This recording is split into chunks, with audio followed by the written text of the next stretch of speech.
I think what I want to do is I want to start with this right here. And I want to start with the basic circuit, which is a coil and a trigger coil. They're wound together. So that means two wires are wound together. That's like on the piece on the table, right? They're wound Yes, together. yes, the coils are wound together, and then over there it's wound together. Okay. So anyway, what you basically have, you have a battery and you're coming in the top of the coil. And when the magnets rotate, this is actually switches on and pulls the transistor to ground, which energizes this coil right here. And originally this pushed, but what we found out later on was that you want the motor to sort of re-gauge itself in so that you don't burn any energy in the circuit.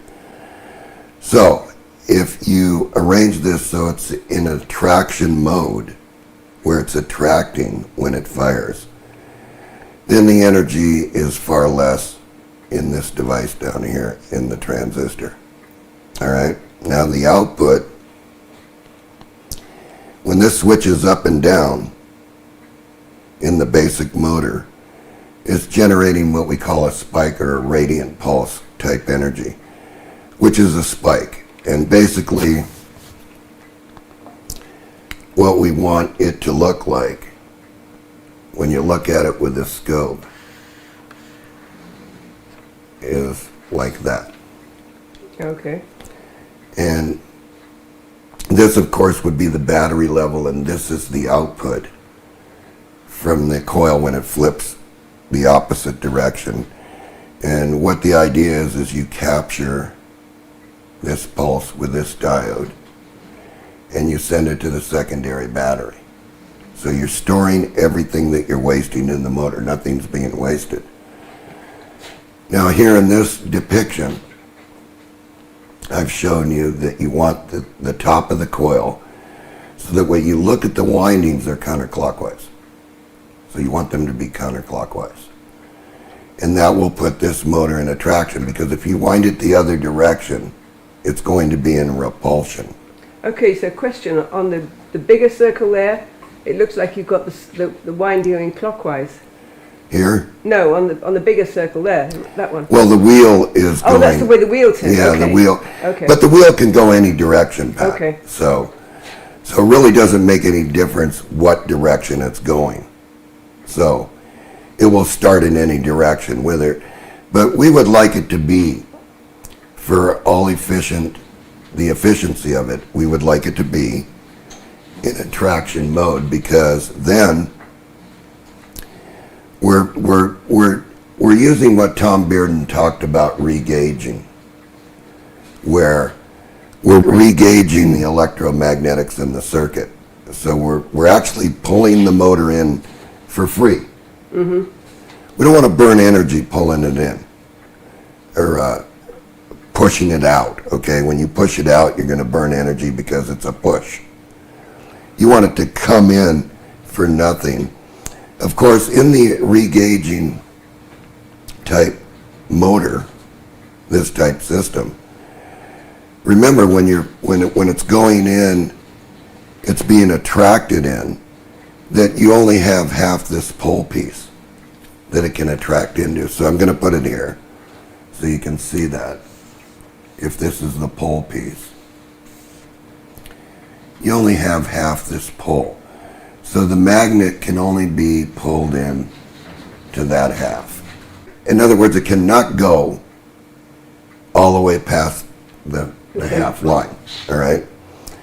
So therefore, all you're doing is attracting it in, energizing the transistor, capturing the pulse, which is this, which is a high voltage, and you're putting it back to the secondary battery. So everything that you're wasting from this battery and you're wasting over here, you're catching over here and putting back in this battery. And so as this battery goes down, this battery goes up. And what you're hoping for is you get 2 or 3 batteries here for the one battery that you depleted. Okay, now, later on, it was found out that you could parallel these devices on each coil. You could multiple wind these coils all together at one time, twist them all together. And then you could capture more by adding more stages, and that's why I've drawn this down here. It shows you 2 more stages, right? And then it was found out that if you isolate these bases with a resistor, that they can all share the same currents all the way down the line, no matter how many you have. And we'll go into that a little bit. But anyway, I want you to fully understand how this motor operates. So this motor is operating when you give it a spin. It energizes this, it becomes an electromagnetic generator. And the trigger coil picks that up and puts a signal to the base. And you must have some resistance in here, because if you don't have a resistance in here, you're going to overheat this device. You have to limit the amount of current into the base circuit. Because remember, if you really look at this, this is nothing more than an inverted amplifier. So any little small signal you put here is amplified here. And then this diode is to protect the base. And so we put that in there to protect the base, so that when it goes the opposite direction, it just takes a signal and puts it to ground. All right? So the idea is to get the motor to pulse itself around. So you give it a turn, it generates a pulse. And the 2 pulses, you're going to see a little miniature pulse on the base that sort of looks like that. Looks just like this. You're going to find that signal here and this signal here with reference to ground. So if your scope is grounded here and you're looking here, you're going to see this signal. If you flip the scope, you are going to see that signal. So once again... What do you mean if you flip the scope? Well, if you flip the scope probes and you put ground here Oh, okay. and the positive of the scope here, you're going to see the opposite signal. Yeah, okay. Which is what it's actually doing. Because it's when this turns on, this transistor is pulling to ground. Mm-hmm. And energizing the coil. And when it switches off, the coil's reversing. It's reversing, and you're seeing this pulse, this spike right here. All right? So the main thing to remember about the simplified SG motor is to make it just like I tell you. You do it this way the very first time. Do not alter anything until you get this to run. Once you get this running, you can make all the changes you want to your heart's content. And then you'll find out the do's and don'ts of this circuit. In other words, you don't want to take this resistor down too low, because then heat appears here at the transistor.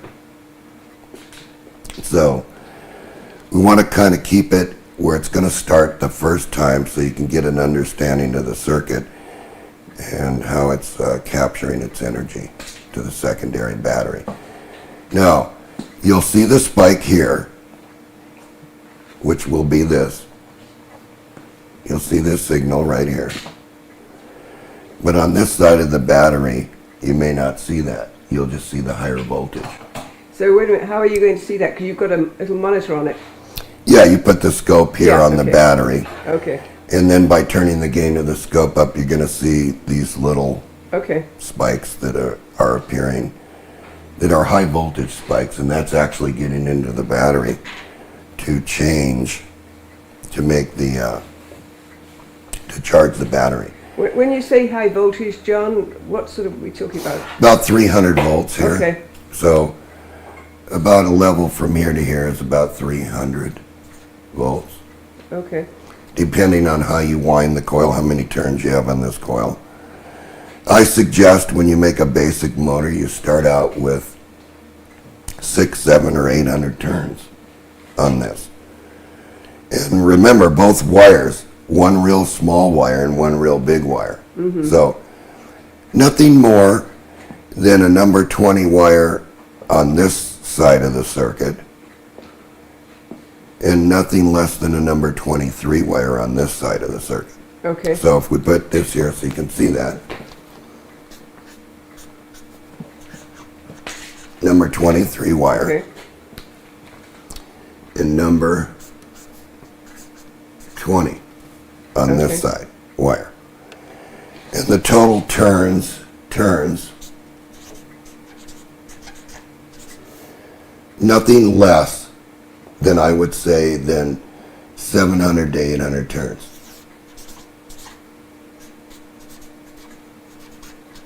Okay? Okay. You want to have some induction when you start. You just don't want to put 50 turns on here and expect this thing to go, because to make it go, if you put 50 turns on here, you would you need to spin this wheel pretty quickly Okay. for it to generate this pulse on the base. So you want this, you want a lot of turns so that you can give the wheel relatively a small turn, and it'll start going. So basically, this is all in a harmonizing. Yes, the original concept of this motor started with Tom Bearden in I think it was electromagnetics for vectors. I think it was electromagnetics for, where he talked about a simple free energy motor. So this is where this basic concept started from. It was so hard to make the motor that Tom had talked about in that book, because you didn't know what the terms were when you were doing it. So what I did was, over the years, by trial and error and calculations on the number of turns and things like that, figured out a ratio that would do the same thing that Tom Bearden was talking about. And I knew that if I could get rid of the DC motor that was in his original and have something that would turn itself. So that's why we did it this way, because it generates its own energy to fire this transistor. So this half of the coil basically is not really doing anything except for an electromagnetic pickup. So John, did Tom come up with the original concept, or did you? No, Tom came up with what he called the simple free energy motor, and that was in, I think, Vectors 4, Yeah. electromagnetic, yeah. And so I built that and ran that motor in the Silmar lab for a year. Yeah. Yeah, because Tom came out and visited, John Ratzloff came out and visited, and they always saw that motor running. In fact, John Ratzloff didn't believe it, so he locked it up in the lab. I gave him the keys to the shop, and I walked away. Yeah. I said, "Here, I'm not even going to be around.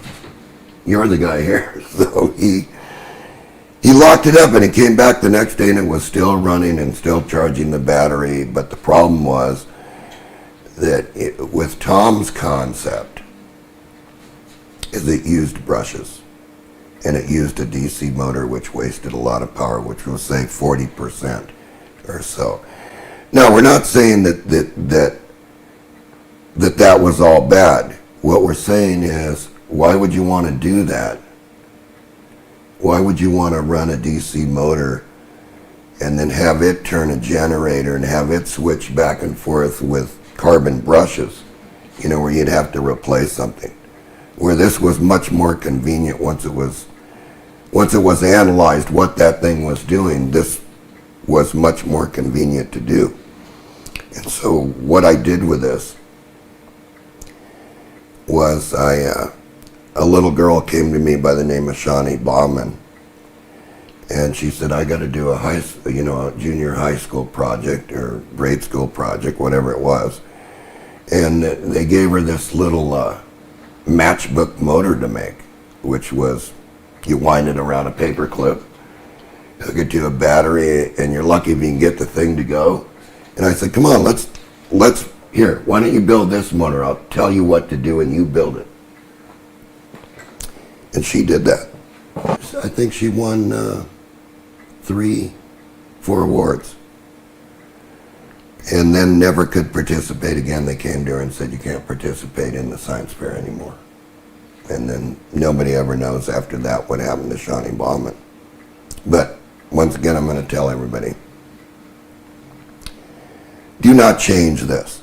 Make it just like you see it if you are learning, if you're experimenting with the SG. Don't change anything, because if you change it thinking that you know maybe a little bit better what to do here, it may not work for you. You may try to spin this and everything just burns up. So do it exactly like I'm telling you right here. If you're a newbie in this, don't go to the advanced stages until you learn all about this and you fully understand how it's getting the energy, how it's putting the energy back to the battery. And you're going to have to watch how this operates, because you're going to be watching this battery go downward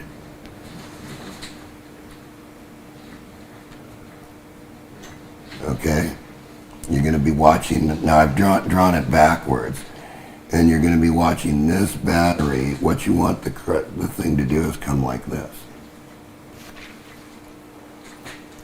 So you only want to burn this much energy from here to charge this battery. And that's what the concept is. So if you only burn that much energy and the battery's not depleted, you could have had 2 or 3 batteries on there and only burn that much energy to charge 2 of these batteries. So if there was another battery drawn right here, and it was paralleled with this battery should be able to charge 5 of these batteries on the back before this battery is depleted to 10.5, which is the lowest voltage this battery would ever go. So let's go over this one more time. This works because you give this a push, it charges this iron pole. That iron pole, then the magnetism is turned into an electrical pulse. The electrical pulse then turns this transistor on, which energizes this coil, and the next magnet's sucked in. When this transistor goes off, the pulse, because of the electromagnetism in the coil, the pulse is captured by this diode and sent to the battery, which is a high voltage, around 300 volts if your coil has enough turns on it. Depending on the amount of turns that you put is how high this pulse is going to be. So you don't want too few turns, you want a lot of turns, because you want a high potential. Now, let's go back to Tom's analogy so you understand it. Okay, ions are big.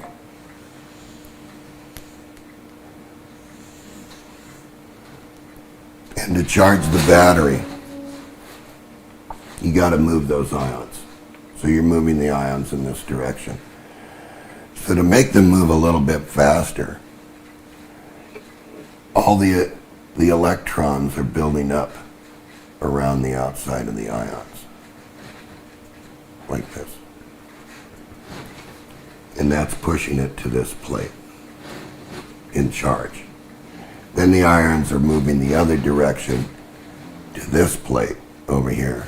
I'm running out of room, sort of, but I'm going to do it anyway. So during charge, you want to build up this high potential on these ions to push them because they're going to move very slowly. They're big. So they're moving to the next plate to charge this battery. And during discharge, there's nothing building up on them and they're moving in this direction and depleting the battery. So that's why 2 batteries. This battery, the ions are trying to go this way, and in this battery, the ions are going that way. So, do you understand what I'm saying there, Pat?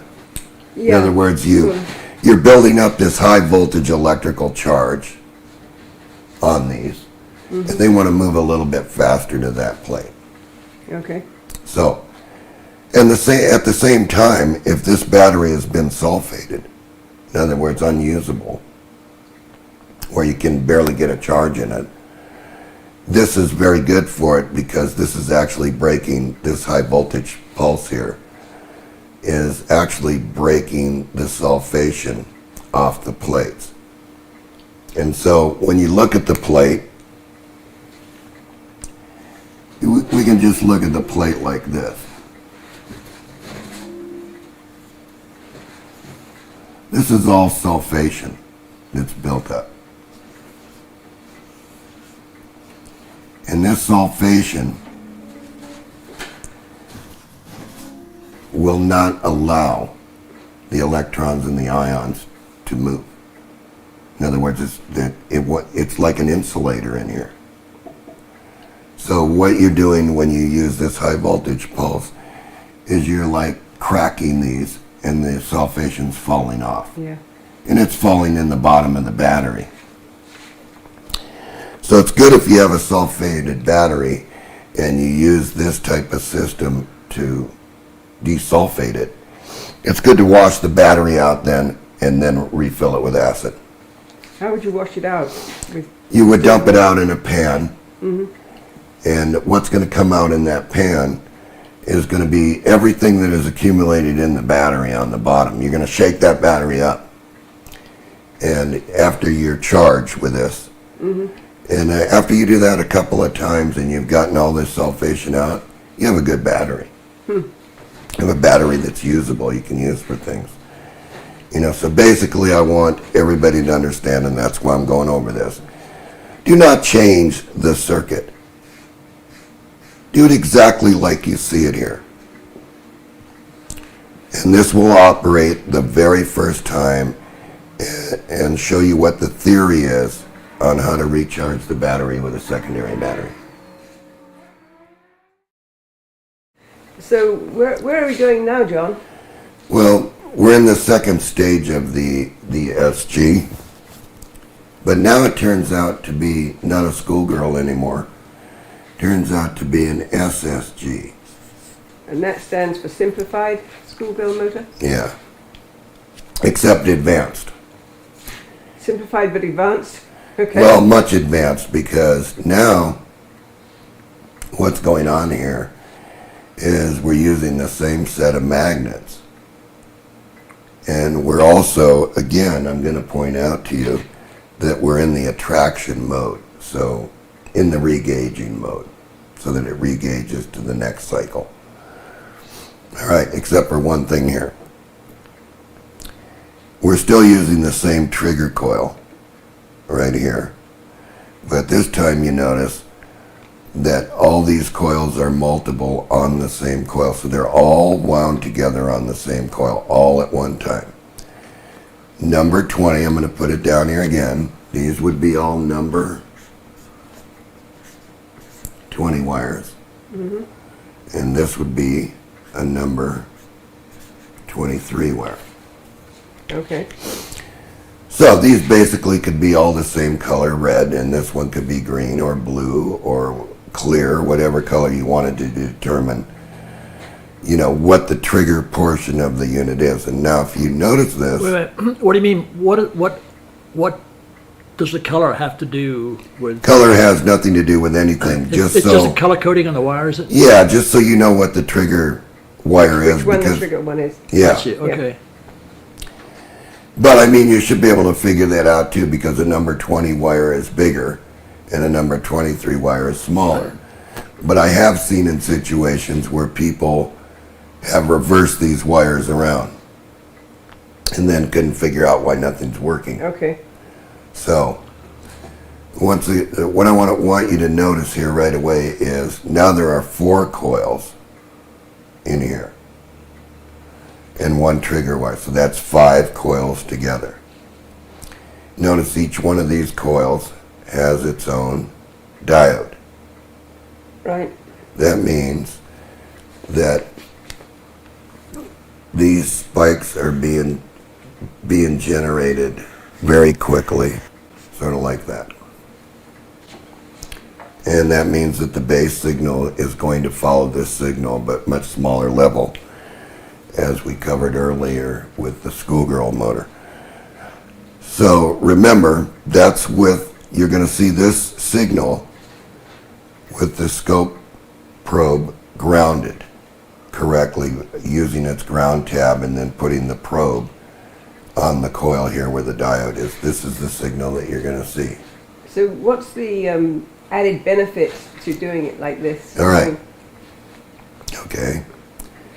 By doing it this way, we're generating much more energy. We're able to capture much more of these high voltage pulses, which means that we're putting much more to the second battery when we capture them. Okay, yeah. Because they're all going up together and they're all coming down together and they're reversing, and then you're capturing this energy. So you're not wasting any energy here. And then once again, this is self-powering itself around to generate the signal by the transistors turning on and off. So if you look down here, each one is independent from the other, see? Yeah. There's a coil here, and there's a base resistor here. And see, it's just coming in on where they're all sharing these base currents. And then you can tune it by adding a 5 to 12 ohm resistor here, and then you adjust it for the best speed possible. Once again, we want this in a traction mode, because we don't want to generate heat here. We don't want to push this wheel around. We want to pull it in. In other words, we want it to suck itself in, and then it's going to turn off, and it's going to go past that, and it's going to suck the next one in. Meanwhile, generating the energy on these bases. So the signal down on these bases are going to look sort of similar to this, but much smaller. So you're going to see this on the base. If you reverse the probes, you're going to see, sort of signals like this. Yeah. Because now you can see the transistor pull down. Remember, these transistors are pulling to ground. So what are all those numbers on the transistors? Oh, the 2N3055 is the device number. So that's a 2N3055, 1N4007s for rectifiers, 470 ohms for the bases. Okay. And once again, I want you to build it identically as I have drawn it here. Get it to work. Watch what it's doing here. Watch how it's charging the battery. And you'll see that it's charging the battery at a faster rate than what the schoolgirl motor was doing, because this is more advanced. This is more like for an advanced type student that's doing this. So once you understand the working principle of this, then you can make the changes that you want. You can experiment by changing these resistors. You'll notice then this frequency is going to change, because as you change this resistance, this frequency will change. Yeah, so right now they're all, the numbers at the bottom are all IN4007. Yeah, all the diodes are identically the same. So Yeah. that's what's pointed out here. And the resistors are all 470 ohms. Yeah, they're all 470 ohms. Okay. And that allows each one of these bases to get the same amount of trigger signal. Yeah. So they're sharing the currents coming I through the just couldn't coil. read the numbers very well. Did you get a photo of that? Yeah. Yeah. Yeah, I'll put the resistors are 470 ohms. Okay. And that these are all 470 ohms. The transistors, which are Q1 through Q4, are 2N3055. That's a common transistor that you can get, say, at Radio Shack or any parts store. They'll always have that transistor. Okay. So that's why I've chosen it for this drawing. The diodes are common, so they're 1N4007s.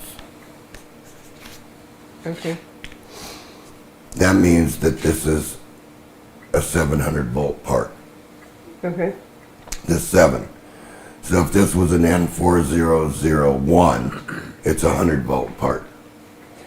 You want to be above 100 volts because this is going to generate a little bit more. This is going to generate, if this is wound with the correct number of turns, which is now going to be between 130 feet and 500 feet. Collectively, all those together. Yes, Yeah. collectively all together. This is going to be up at about 400 volts. So see, the potential's increasing here. Yeah. The potential's increasing again, which means that each one of these diodes is seeing a 400 volt spike, right? And they're adding together, not adding to the point to where 400 plus 400 plus 400, no. They're summing together to create that 400 volt spike Okay. at a little bit more current than what normally one diode would do. So let's say each one was doing a quarter of an amp. Let's just say it was, which it's not going to do. Then you'd have 1 amp of power there. All right? So basically what I want to say to you is that this now is much more advanced towards the free energy motor that Tom Bearden was talking about in, what was it, Tony? It was electro... Vectors and mechanisms clarified, Yeah. part 4. Yeah, and they can find that on the Tom Bearden website, right? That motor. And that's what started all this. Again, I'm going to point out. Towards a new electromagnetics. Yeah, towards the new electromagnetics. And part 4. Part 4. Yeah. And so once again, we have the primary battery. We want to look at the same curves. We want it to, as this battery goes downward, we want the charged battery. So we're going to look at a curve. That's, I'm going to get down here. Is it okay? Yeah. We want to look at a curve that's basically the battery starting out here and is going like this. And the charge is going like that. So see, with this type machine here, multiple batteries are no problem. You can have another battery. So both batteries are basically following the same charge curve, like this, from the one battery. And you have 4 devices, so you could put 4 batteries. You know, it's not a problem to do that. You want to deplete this battery and then get 4 charged batteries or 2 charged batteries for this one battery. Now, the only difference with this type of machine is these 2 forms of electricity are completely different. This is a normal, what you call normal, what we've taught in school. You're depleting this battery in the normal electromagnetics, right?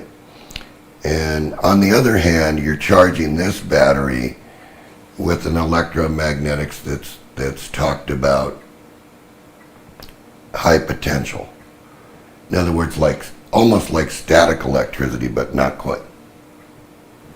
So the rectifiers once again are converting this spike to the high potential and placing that high potential on the battery. So that's not radiant energy, right? Yeah, it's radiant when you're dealing with fluorescent lights and you're dealing with, static discharges from the atmosphere and stuff like that, and you're capturing spikes. That's considered radiant. I mean, you can look it up. It's defined in those terms. Radiant.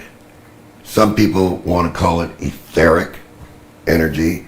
I don't like the term etheric. I like the term radiant energy. That's more towards Tesla's end, the radiant part. Is that the same as negative energy? Yes, Yeah. because what you're doing is you're actually taking this little spike, this little charge of energy,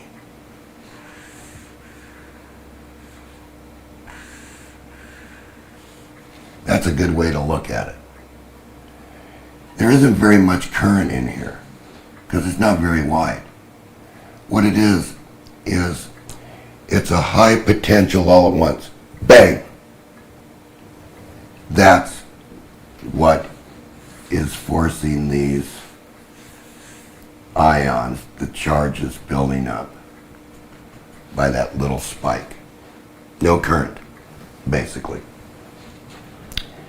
Just a high voltage. And then that's forcing the ions to move. Of course, during discharge on this battery, the ions are going this way. This one's discharging, this one's charging. And I always liked to use 2 batteries in the system. I'm going to tell you why. Because one storage battery on the simple free energy motor, unless the phases are absolutely correct in towards a new electromagnetics, unless those phases are absolutely correct on the machine that's on Tom's website, you will not get the battery to charge. You will lose.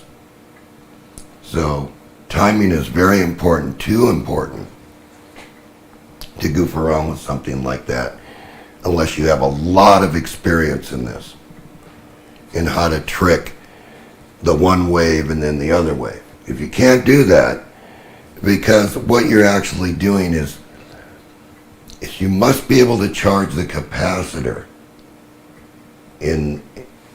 towards electromagnetics in that machine. You must be able to charge that capacitor instantaneously. With this type of spike, the bigger the capacitor is, the longer it takes to charge that capacitor. Because you can figure that if this is the capacitor, you're going to be charging it like this, up to full. Then you're going to come along with that brush again and have to switch this. You're going to have to take that capacitor and discharge it to put it over here to this battery. And this is all going to lead into the next thing.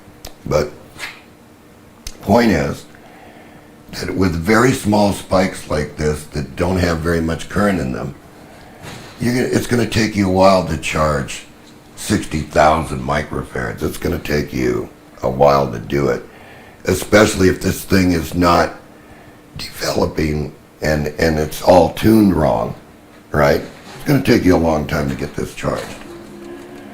So what we want to do when we're dealing with the SSG motor or any of the advanced motors is we want to know exactly how this motor operates, because there's a great understanding that comes from that on how to charge batteries, which is in the future now, is solar power and batteries and things like that.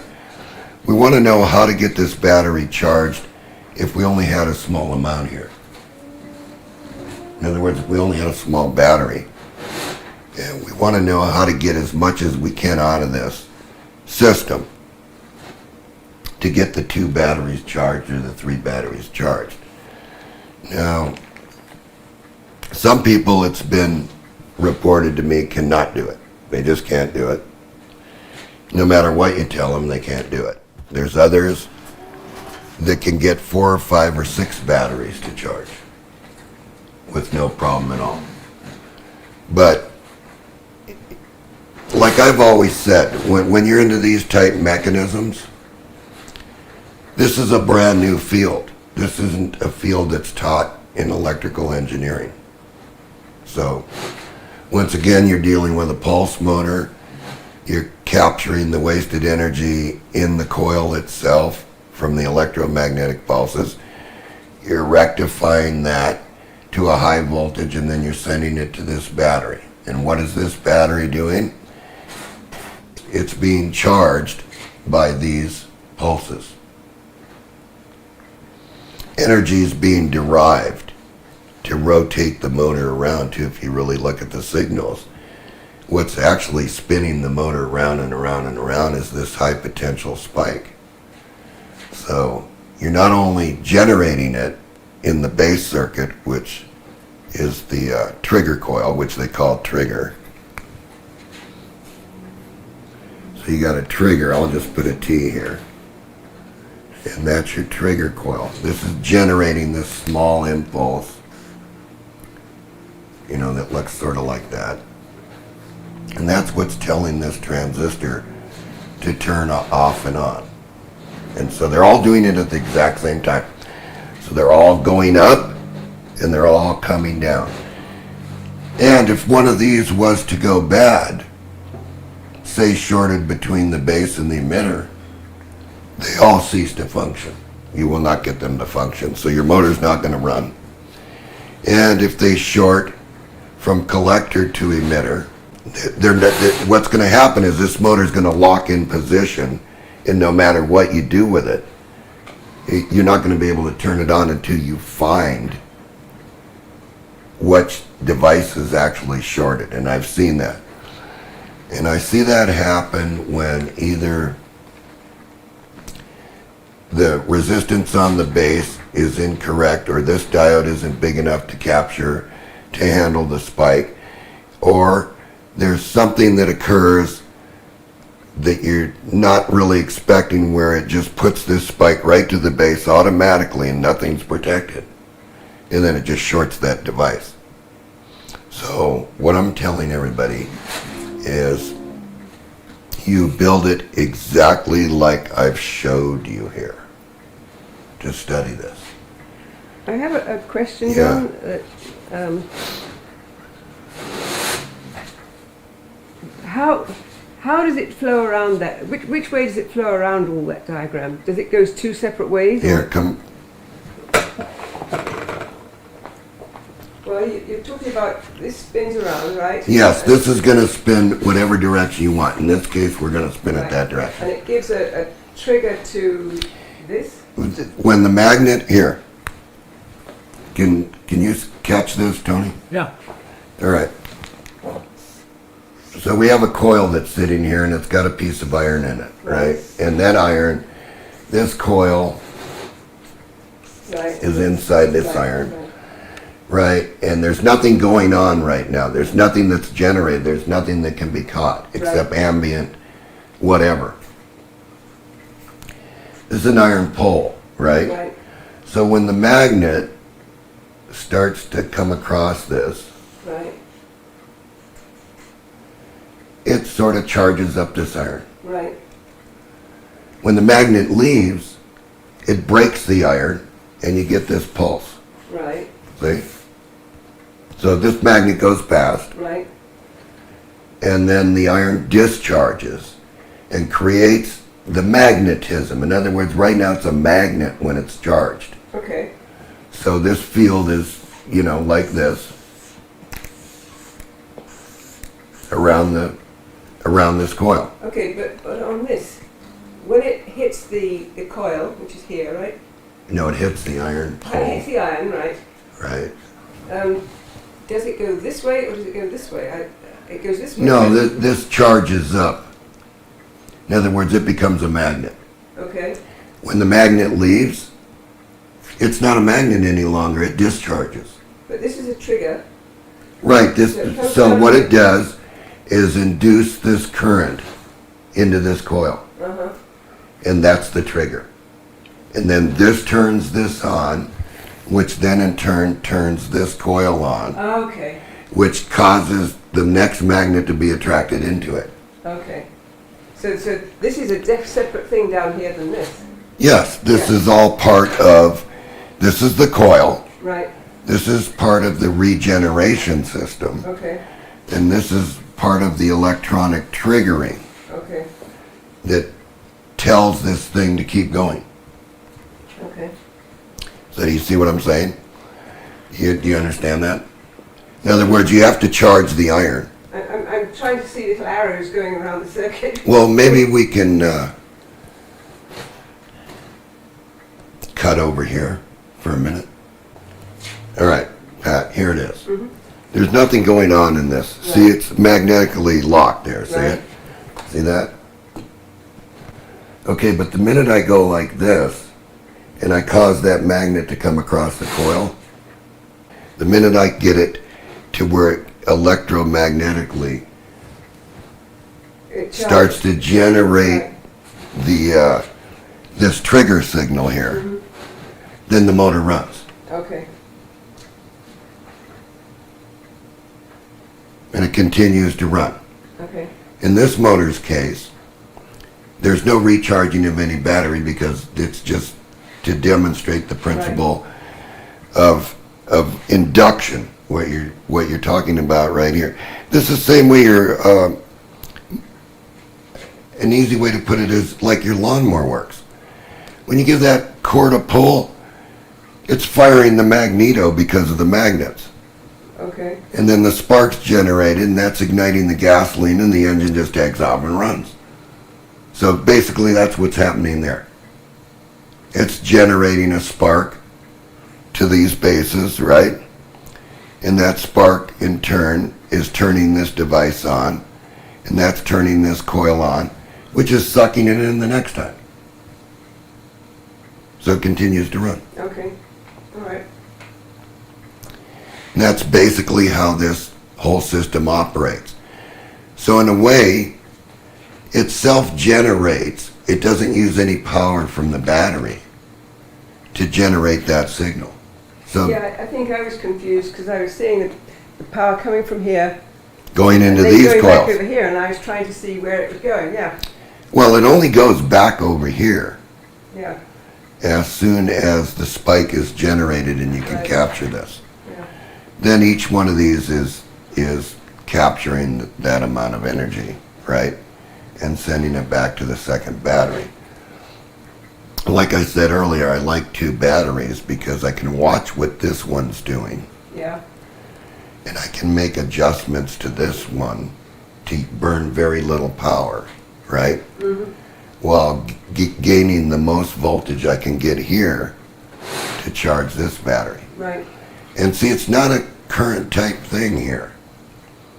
There's not amperage involved here. Okay. There's microcurrents, Yeah. milliamperes involved in this spike. Because it's not wide. It's a very narrow spike. So there's not much current here that can be delivered. However, if this was wide, like that, this could be a half amp, where this could be 1 milliamp. Okay. But see, the idea is to get these ions to move themselves for no current. Yeah. So that's what this is all about. This is all about on how do we alter this battery to recharge itself Yeah. Okay. without using a lot of current in the system. So that's one thing to think about. Yeah. Most people are saying, okay, Yeah, but this is not going to run my house. No, it's not going to run your house. This wasn't developed to run your house. This was developed so that everybody could understand what the theory was on how to recharge a battery. How do you recharge this battery for very little current when a storage battery wants to have current to charge it? Yeah. Yeah, okay. No, do you understand a little bit? Yeah. You're going to understand it even more. I was trying to see little bitty creatures crawling around. No. Going, you know. No, all this thing is doing, This see, this is an instantaneous thing that happens, right? yeah. Yeah. So, Yeah, it's like a magneto.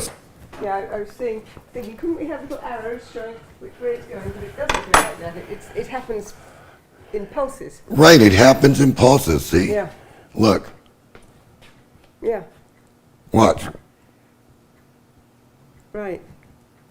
And it just keeps going.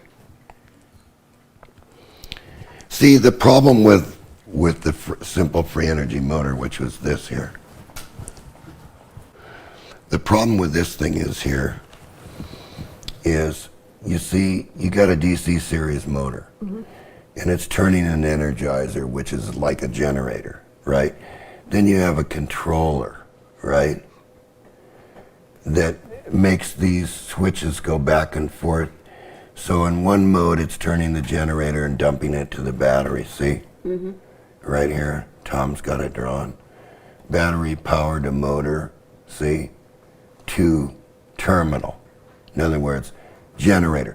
So motor's on, motor's off, generator's on, motor's on, generator's on. The mechanism is a tough one, Pat, because not anybody could build that. And they haven't built it. Well, once it occurred to me that this wasn't a question of little things walking down the street. It was just a Well, it is a question of little things walking down the street. These little things got to walk down the street here to turn it on. right. The terminology is the confusing fact.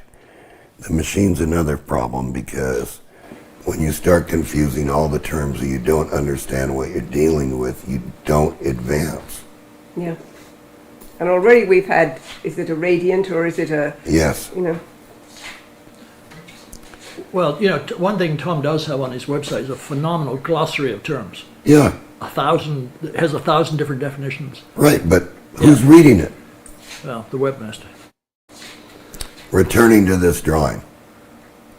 We're not quite done with this yet because there has to be more understanding to this because typically this system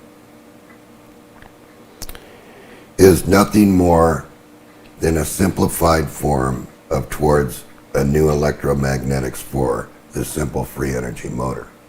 All right? So, what is it that we want to accomplish with the motor that recharges a battery? So, I'm going to flip this. This is the concept. Something that's close to a generator, but it's not a generator, it's called an energizer. So, okay, now the next thing you're going to say to me is, what is an energizer? An energizer is a mechanism that can generate energy without any drag to this motor. So, pulley, belt. So now, when we turn this DC motor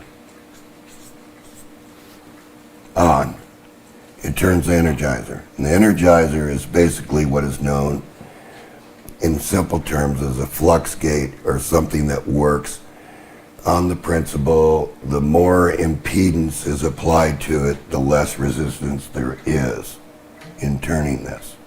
Now, so the next thing is if we have a battery here that's 12 volts and say we want to recharge this battery.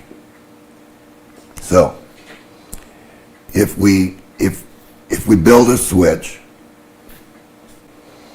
and we have designated terminals, plus and minus, all right? So what the idea here would be is to build a control mechanism that where the battery we build a switch and this switch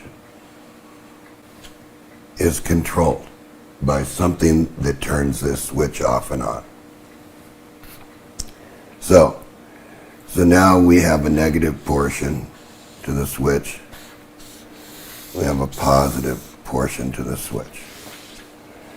And this then is applied to the motor. Now that's normal fashion. The motor is on. The motor is spinning. However, this switch must do a flip-flop thing. First it powers the motor, then it connects the energizer back to the battery. So, what's the signal? The signal is the switch turns the motor on and then turns the motor off. So it goes on, off. Now, when this goes off, what's in line here is the energizer.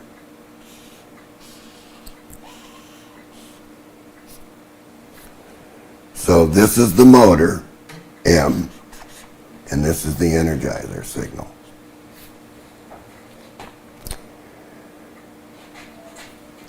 So what's happening here, to get this thing to run very smoothly, you would have to have a weight out here, or mass. Like a flywheel. Flywheel, right, Okay. mass. Because you want to run past the dead cycle, right? Okay. And you want the energizer to put that power that you just took from here back to the battery. So what you would really be looking for is to recharge the single battery. But that doesn't always work well because batteries don't like to charge while they're discharging. So the most you can hope for with a system like this is an extended range. The real key point here is that when Tom talks about the simple free energy motor that powered itself, we read the words, right, Pat? Yeah. And those words were hooked in a Delphi River, zero Fadot. Yeah, it was. Yeah. So it's kind of hard to understand, okay, what's Tom talking about here? And why did John do what he did? All right? Something very important here. If John could build a motor that had the coil,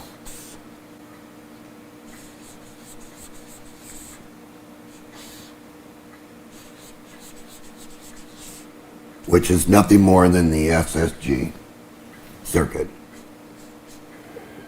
and the wheel with the magnets,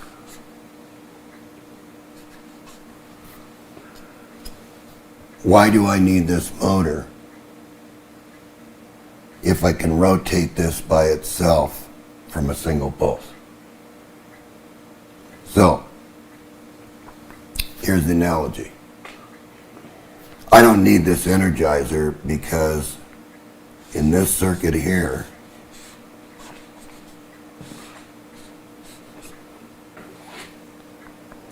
when this energizes from the battery, when you give it a spin, it generates its own signal to turn this transistor on. Then it takes power from this battery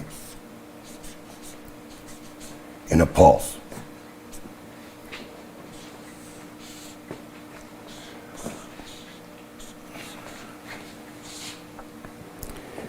So once it generates that pulse, this mass is spinning without this DC motor, no brushes. Okay.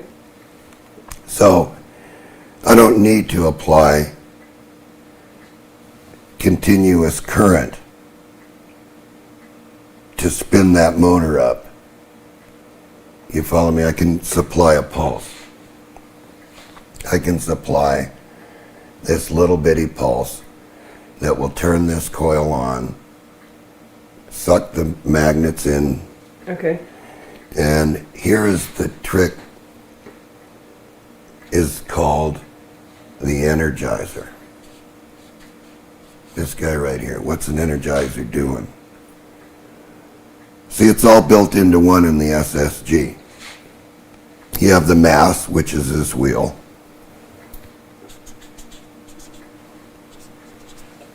Mass. You have an electromagnetic pulse being generated from a free source, which is a permanent magnet. When this energizes this and breaks away, then you get this pulse. And that's what turns on this device, which is the transistor. When it turns on that device, there's another electromagnetic field that's generated for a small amount of time, and it pulls the next magnet in or pushes the next magnet out. Either way you can do it, attraction or repulsion. I suggest that when you're learning all about this, you do it in attraction mode because you want to burn the least amount of energy. Okay, what is the energizer generating? The energizer portion is when this whole system is disconnected from the motor. Yeah. So that means the motor's off, right? And what's the energizer portion then?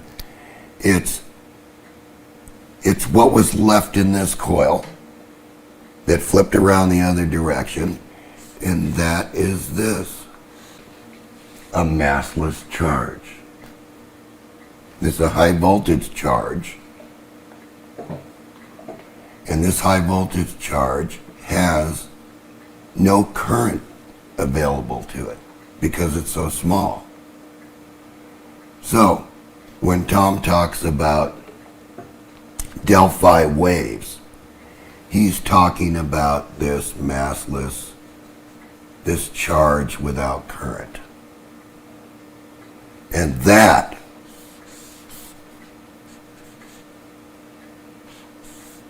is what's going to the secondary battery. Notice that the minus on this machine is returning up here to the positive. So it's completing the whole circuit. Circuit, right. Yeah. So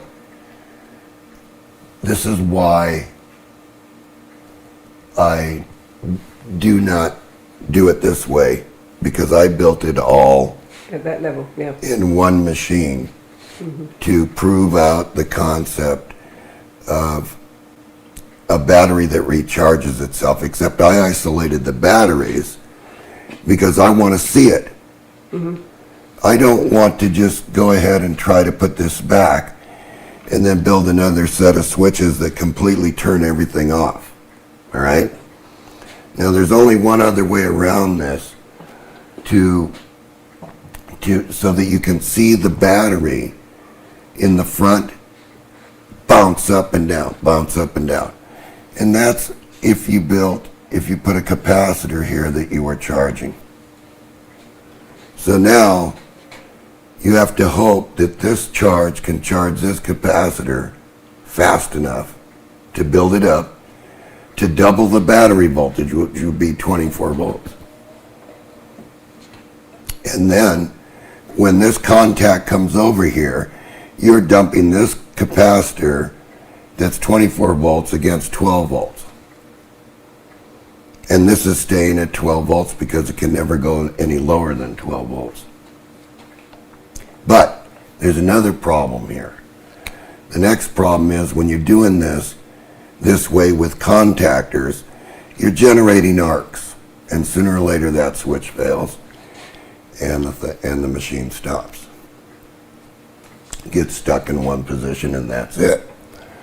So the idea was, from the simple free energy motor and towards the new electromagnetics 4, was to build a machine that represented this machine all in one machine. And that was the SG. So, let's go back.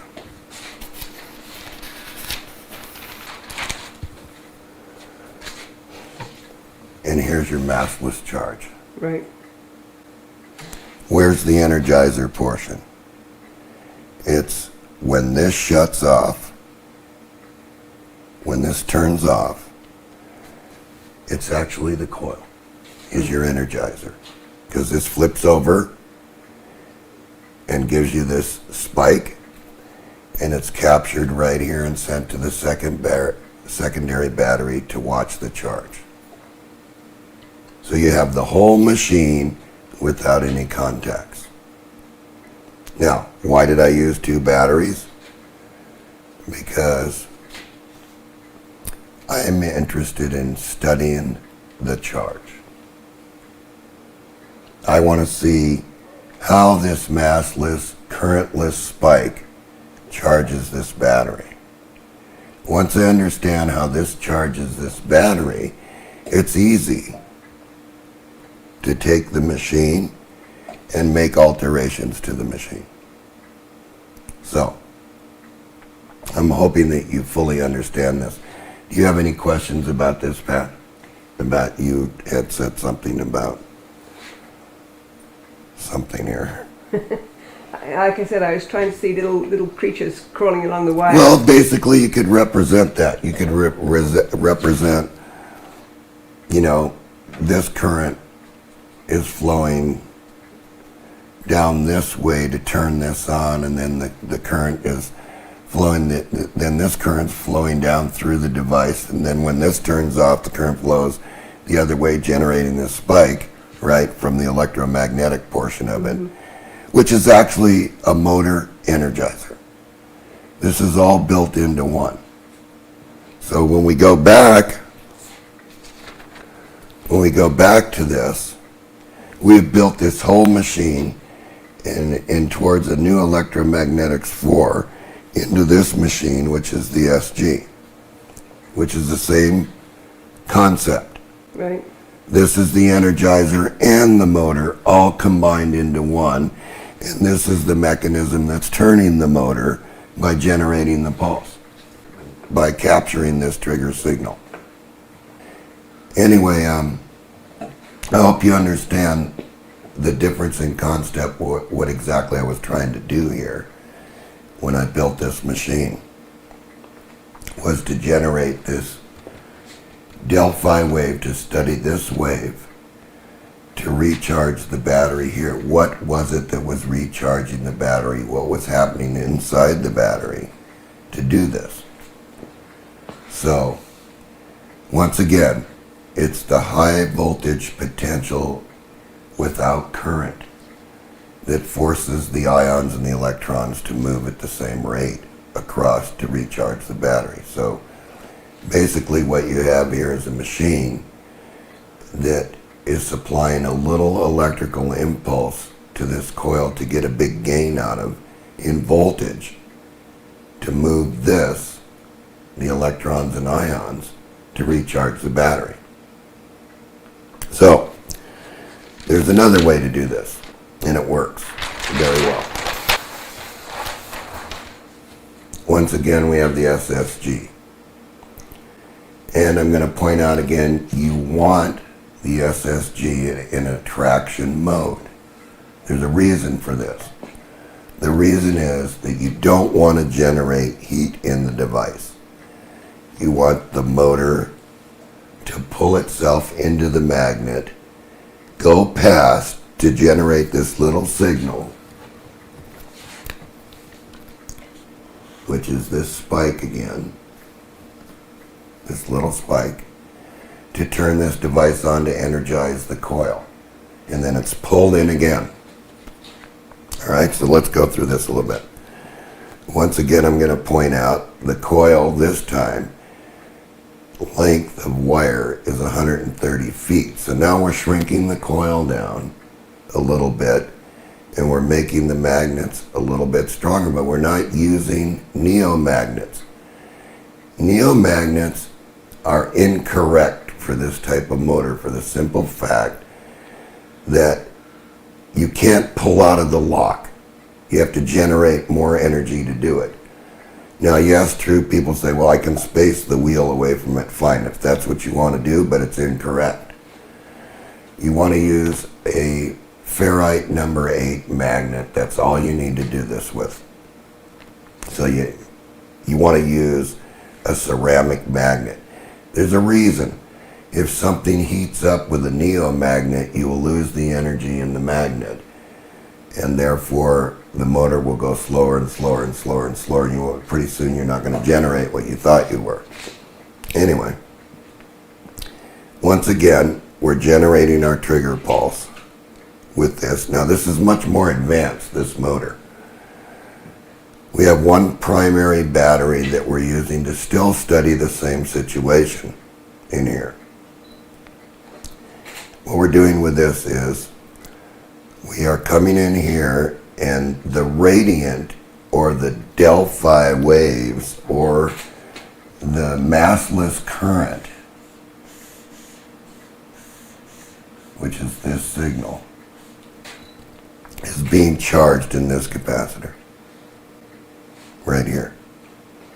And we've selected a capacitance of 60,000 microfarads here. What we're doing is we're now making the machine charge a capacitor, but very simple. We are taking this massless current spike in voltage, and we're building up a charge in this capacitor. And when this charge reaches a certain level, there's a comparator here. And what that comparator does is it allows this capacitor to build up, and when the voltage divider on the comparator says that's the correct amount of voltage, it switches on and turns this FET on, which dumps this capacitor. Was it FET? Yeah, FET, F-E-T. What does that stand for? Field effect transistor. Okay. And you can see here what's going to happen. It's switched on the negative pole. Positive is always connected directly to this capacitor because the potential is built in the capacitor. And then all we do is switch the FET with the comparator to ground, and the battery recharges. And you can take it further than this, in that if you notice this drawing down here, I'm showing two diodes, one in this direction, one in this direction, because I want both cycles of the machine. And then the capacitor is going to charge faster, the comparator is going to go faster, and the charge is going to go much faster to this battery. So you can see how we've taken our simple free energy motor and built it all in one machine to do the same function without the switching of contacts, because everything is electrically switched here.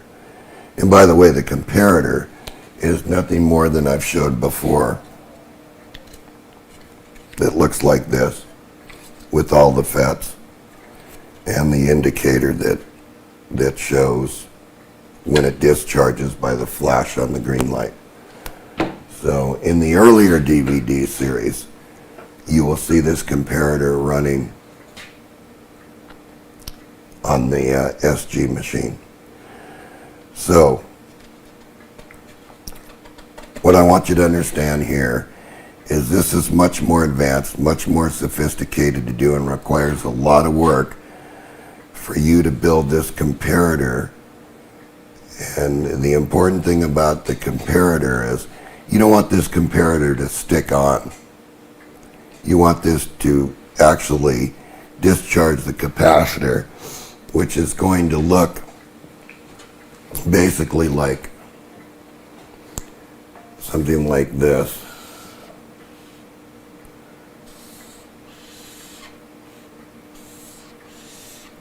Which is a sawtooth signal. So that's the capacitor charging and discharging, and charging and discharging, and charging and discharging. So right now, you're a little bit limited here in how fast you can charge this capacitor, because what we're actually moving the machine into is a full energizer that can generate energy.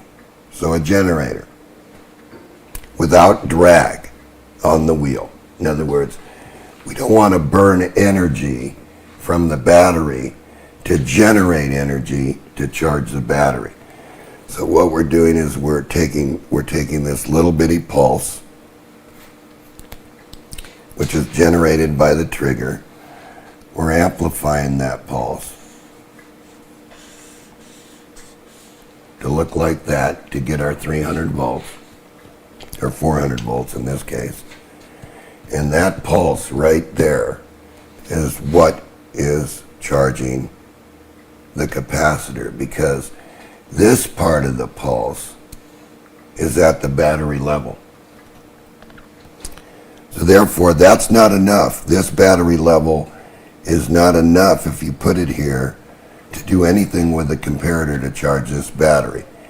It would be that if you were just going to use this portion of it, you're just going to equalize these two batteries. You're not going to do anything more than that. So you haven't gained any charge. In fact, you've lost a little bit from this one to this one, and then this one back to this one. We don't want to do that. What we want to do is we want to turn this off and on and totally disconnect the machine from this current in this battery, and we want to charge this cap, and when this cap reaches a certain level that's good to charge this battery, and that would be like double this battery. So cap is a capacitor, right? Yeah, that's this. Okay. This is the capacitor here, Pat. Okay. Okay, so there's 4 of them here. Yeah. They're 15,000 each, so that's 30,000, and 30,000 is 60,000 microfarads. Okay. That's quite a big capacitor. Okay. That's a lot of microfarads, and when you charge it up to double the battery voltage to maybe a little bit more than that, you're dumping a lot of joules of energy. So that's that 60,000 Yeah. MF you've got written down. Yeah, right Okay. there. Right. Okay. Because it follows this thing exactly. Okay. In other words, it's a simplified drawing of it, but this basic machine is just sitting just like this, like you see it. Okay. The FETs are at this end, right? The comparator and the switching circuits are at this end, which is right here. And then there's an LED, which I did not draw in here because I didn't think it was necessary that I put an LED in here. Right. Okay. And then this is the capacitor. And then the diodes are over here at this end. All right. So, the other thing about this whole circuit is this capacitor is actually controlling the functioning of this circuit with the voltage at the same time. It's generating enough energy that it can run the comparator circuit, switch the FET, and discharge this to 1/2 the battery. In other words, from the double voltage, it can discharge it to 1/2. So the capacitor can never really go down below this battery voltage. So what you'll notice on the capacitor when this is happening is that the voltage keeps raising on the capacitor. In other words, keeps going higher and higher and higher and higher and higher as this charges up more and more and more and more. Well, in a way that's undesirable because you have no regulation whatsoever taking place here.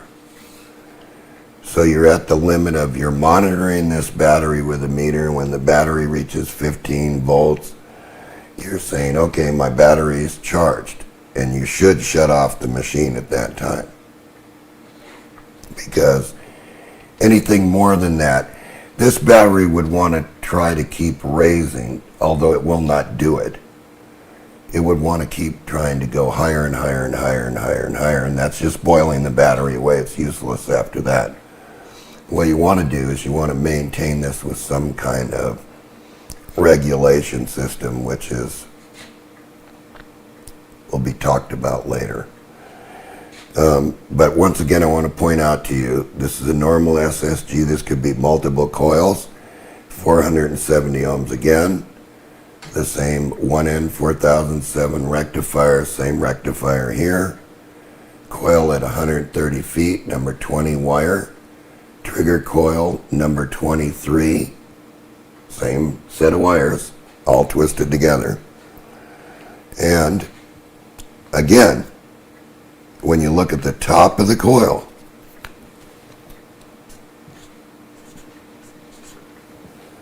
you want to make sure that the top wire comes out counterclockwise. That puts the machine in a traction mode. Why do you want to run in a traction mode?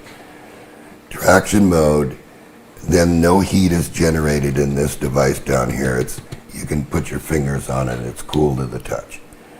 That's where you want this device running at room temperature. You don't want this device so hot that you can't touch it, because then you're just losing power.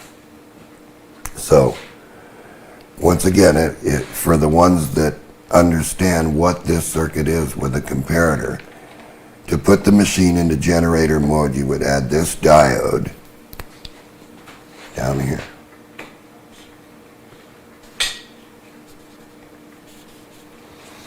And the reason I call that generator mode is because then you're starting to push a little bit more than what this is in current. And it's allowing this capacitor to charge much faster and this switch much faster, which means that then battery over here is gaining much faster as this one's going downward. So as this battery here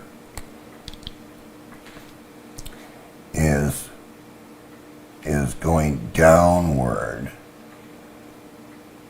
at this rate, this battery is going upwards at that rate. So this would be around almost 16 volts. You don't want to take your battery much more over 16 volts. So which one is going down? The primary battery is going down? This is the primary, Right. which is the bottom curve, which is actually should be, this is P1. And this is C1. Okay. So you want to use you don't want to use more than half the energy in your battery to get this fully charged So up you to can 60 keep it volts. going, yes. So the bigger this capacitor is, and the more you can supply to this capacitor quickly without taking much energy from here, the faster this battery is going to charge up and you'll be done. And then the faster you can charge the next battery and the next battery. So again, this is to study. The reason I did this was, I want to see what's going on, how quickly a pulse charge battery. So basically when this thing turns, when it switches, this pulse is much bigger now this way, which means current. This means that now you're developing current in a pulse to charge the battery. And when you push current in pulses, things start to move a lot faster. This is the theoretical concept of a radiant charged battery. This is the concept of a pulse charged battery, which means that you're pushing a little bit. You can actually watch this. So if you had a meter in line with this line, you could actually watch the current pulses go to the charged side of the battery.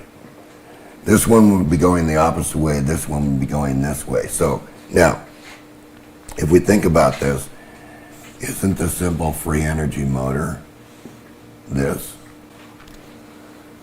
See? Motor on, generator off.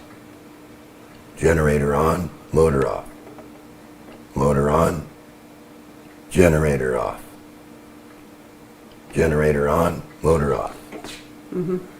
So, the idea is that you must get the phasing absolutely correct in this machine.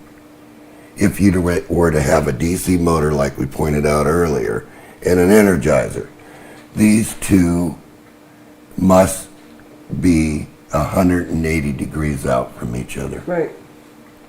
So basically this is an on, this is an on. So this is the motor, see, and it's off here. And it's off here, Right. okay? So motor comes on, capacitor charges, energizer, which is the comparator circuit along with all this mechanism. This is actually your energizer portion. And then it dumps this capacitor to this battery, which is on this on. See, motor's off, capacitor's on. So that's what you want. You want it in a traction mode again, because you don't want to generate any heat here. You basically want to pull the magnets in for free, is what you're doing here. And you want the primary battery going down at a rate, and you want the C1 charge rate going up very quickly because the pulse is high and has a lot of energy density in it. So now the pulse is getting bigger and bigger and bigger, wider by the timing on this. So you can make this a lot wider, and you could watch the current go further and further and further within limits of what this machine would charge it. You don't want to overdo it and you don't want to underdo it. You want to put it right in the middle. You don't want to change anything. You want to build it just like you see it there until you understand what the concept is. Then you can make changes with a comparator. You can do whatever you think is necessary. And you find it out your way what works the best to charge this battery in this situation. So like I always say, don't change anything till you get it to work. Now, it's very important that you run some type of comparator circuit, because you're not going to get a very good charge unless if you try to just put this in generator mode and just run it across the battery. It's not going to work well that way. You're not going to have any control. You're going to slow down the actual whole energizing portion of it. So you want to have something where you're building up a charge and discharging the charge and building up the charge and discharging it. And the best switch is what I said, is the capacitor discharge, the comparator circuits, and the FETs doing the switching between the negative terminal on the battery to ground. So what's happening is this high potential that's built up on this capacitor could be 30 volts. See, it's already at the plus terminal. That voltage is already there. What's missing is when it pulls the FET to ground. Then it dumps the charge from this capacitor across the whole battery. And so that's the way you really want to do it. You don't want to try to just run this kind of mode unless there's some way to regulate this across this battery. This is possible. I'm not saying this is not possible. I'm saying it is possible to charge the battery this way, but you don't have any control on what you're doing. And you're going to deplete this pretty quick if you don't have it isolated right. And you don't want to do that. So let's move on to something that does do it that way. And that would be our next drawing. Okay, so anyway, now moving on, we come to the final solution to the final machine. Something that we always wanted, something that will work for us, and something that can be demonstrated, because the whole idea was how to get a battery to recharge itself without burning very much energy here, so that we would have a power source at night, or however you wanted to use it for something that you wanted to do.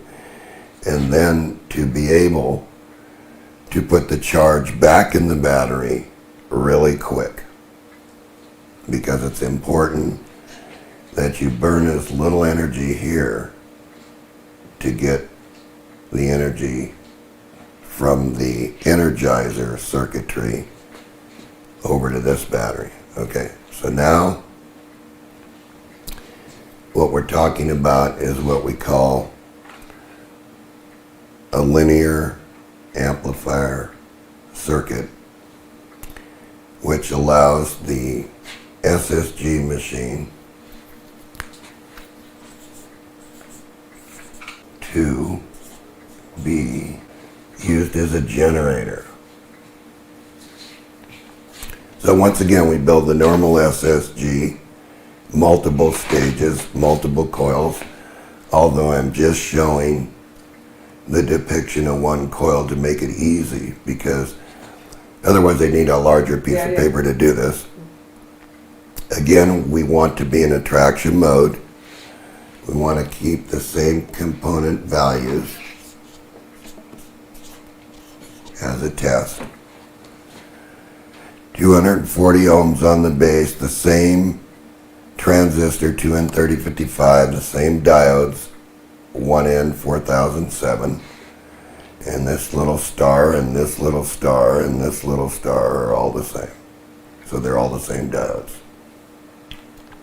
Except for what you're going to notice here is now the machine is put into generator mode by the addition of these two diodes,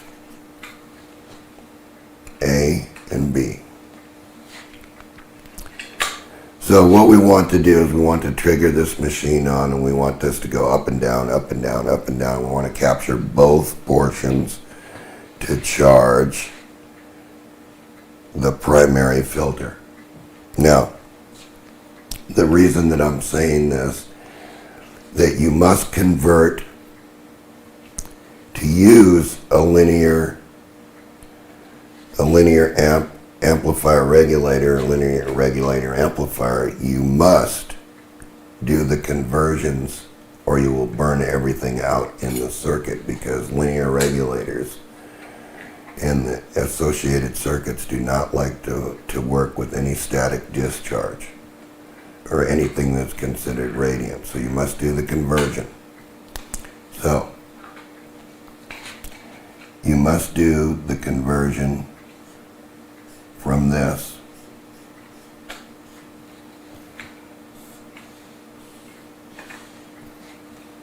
which is the radiant spikes, which the machine is generating, which is this wave right here. Mm-hmm. But it's going fast, so it's generating a lot of these because it's multiple stages. So it's generating high potential voltages enough to charge this 15,000 pre-filter.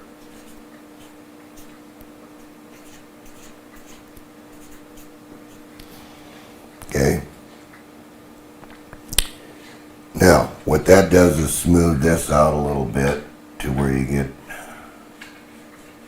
a ripple that looks like that. So you're going from this to this. Alright, now to get rid of this, remember, because the linear regulators and the amplifiers want to work with a pure DC signal. So to get from this to this to this,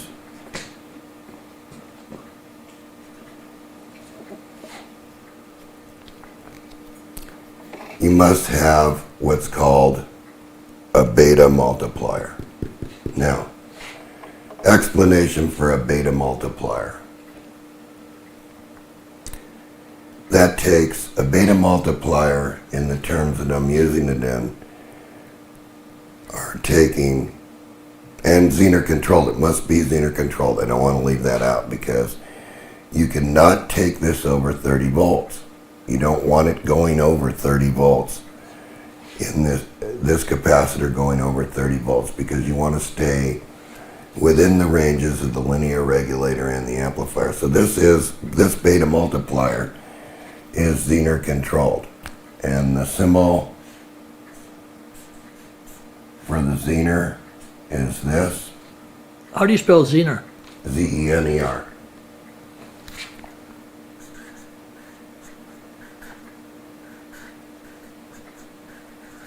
Can you see that, Zener? I mean, it's kind of running together because this tip's wearing out, but anyway, so the Zener basically in this beta multiplier is chopping off where this capacitor can charge to, because this is charging very fast under multiple stages.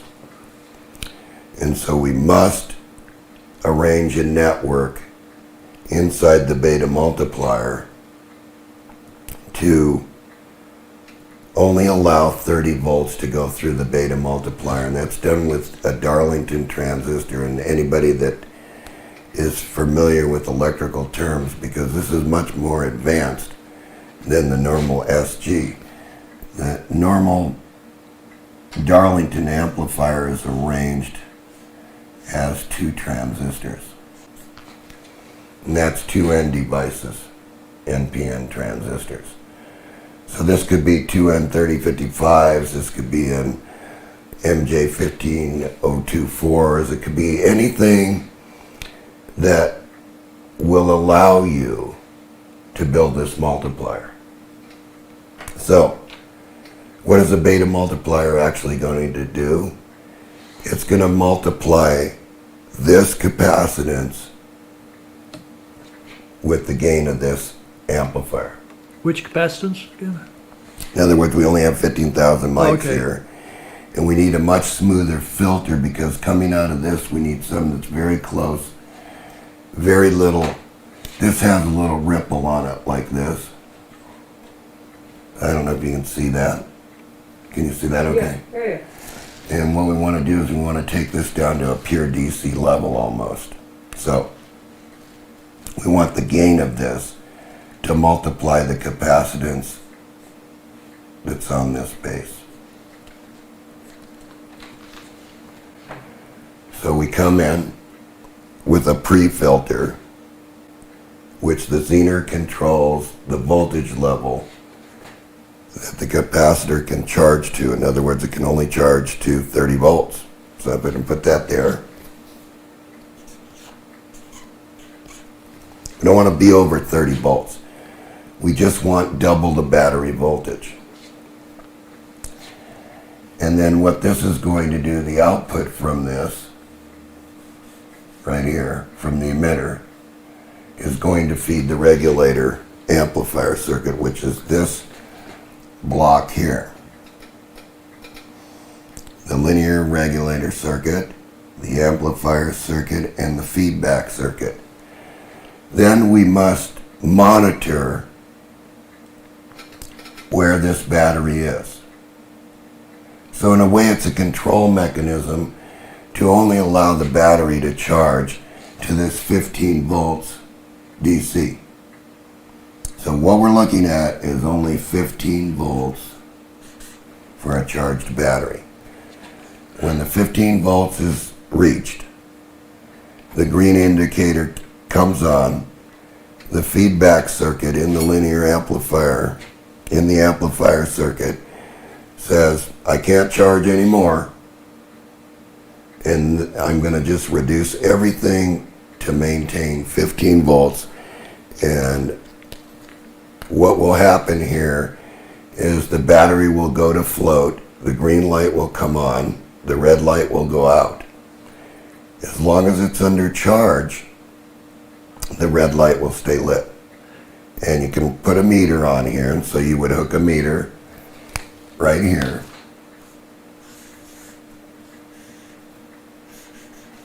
And you would read your voltage, and that's how you could tell if what you designed in your linear regulator amplifier circuit was working correctly, because this would only go up to 1501, 1502, 1503, but not to 16 volts, because you want to limit the machine. Once you reach this voltage level, you're charged, you're done.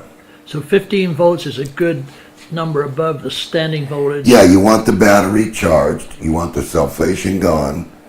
You don't want to boil the battery away, because you're just wasting the energy in heat with this type of system. You're actually asking the SG machine, the SSG, to become a generator or an energizer all by itself, meaning and running without any drag to the machine, because you need to take power from the wheel. And this could be your fan system. So what the whole concept here, and this is where John was going the whole time, was a self-contained generator that you could use, knowing that you had a primary source, and you could use that primary source, whether it be an ultra capacitor or the new lithium iron sulfate batteries, which I'll show you here in a second, of which direction this is going in. And you want to be able to maintain the whole mechanism in a small little package that can recharge your camper batteries or can recharge your house batteries, because it's quite possible. This could also be a solar input, by the way, Pat. This could also be solar input, because that's pure DC. Okay. And so any source could be here that was available to you to drive this machine, to build this radiant energy, to filter the energy, to run it through the multiplier circuits, and then run the linear amplifier regulator. Now, what the linear regulator amplifier is the linear regulators are quite complex circuits in that they're voltage regulators. And so the linear regulator that you must choose must be designed to run with the amplifier circuit output that you're building it on. And so I can't go into that too much, but this should be self-explanatory. There's an amplifier circuit that works just like a hi-fi amplifier in a way, where it's just emitting DC from the regulators, and the regulators controlling the whole thing. The feedback to this regulator, so it's a specialized regulator, this feedback resistor, and I'll put feedback there, must look at the battery impedance. This is how it tells when to shut the amplifiers down. It's looking at this impedance of the battery, which is going to be around 0.0022 milliohms, which is very low when this is charged. That's where the energy is going to come from. It's going to come from the battery that's charged to that level, so that you have the lowest impedance possible being delivered from that battery to supply your load for extended period of time. So, once again, as this battery goes up on the curve, from this level to this level, this level being the green state level, which means it's at 15 volts. This level means it's not charged, and this level means, so you would see red indicator light here, because this charge state is a comparator telling us where the battery is by how we set this. And I'll demonstrate that. This feedback then again is telling the regulators and the beta multiplier circuit to change the state on what the multiplier is doing for voltage into the regulators.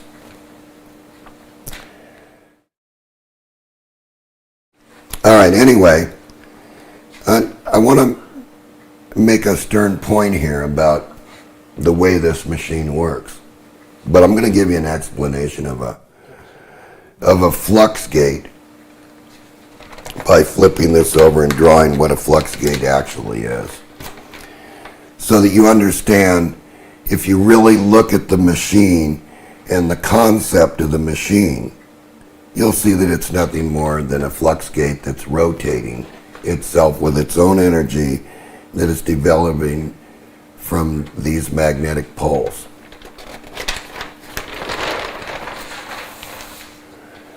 So there's 2 or 3 different types of flux gates.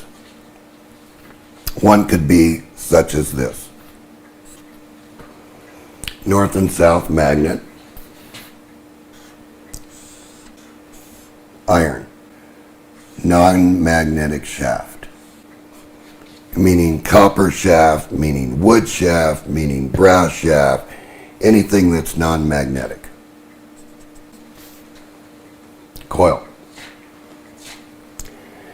So what happens is when the flux gate is in this position that you see right here, the magnetism is flowing through this circuit, just like this. So now it's just like it's one magnet with a coil of wire at this end. So it looks like the circuit's completed, and you cannot read any magnetism around the whole circuit. So it's charged. This whole thing is charged magnetically. When the situation moves to this position, the circuit's open. So that means that it just discharged itself, and now the energy appears. Because it broke the circuit, and the magnetic field now collapses, induces the current in the coil, and you get the pulse. And you would get sort of that type of situation. Positive and negative, positive and negative. At which point in time you would have to take this coil and rectify it. Well, on the SG machine, you see the diode. It's coming right off the coil. But in this case, you would put a rectifier here, a bridge.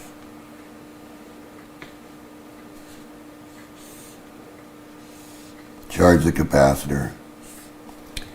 And that would run into the linear regulator. So, here's your bridge. These are diodes. Whatever the RMS is coming out here, it would be 1.41 times more. RMS being root mean square. Yeah. And that would charge this capacitor. That capacitor in turn then is linear regulated with the beta multiplier, and the beta multiplier then is running into the regulator amplifier circuits, and that then is charging your battery to the state of 15 volts, at which point in time the feedback in the battery, which is back here,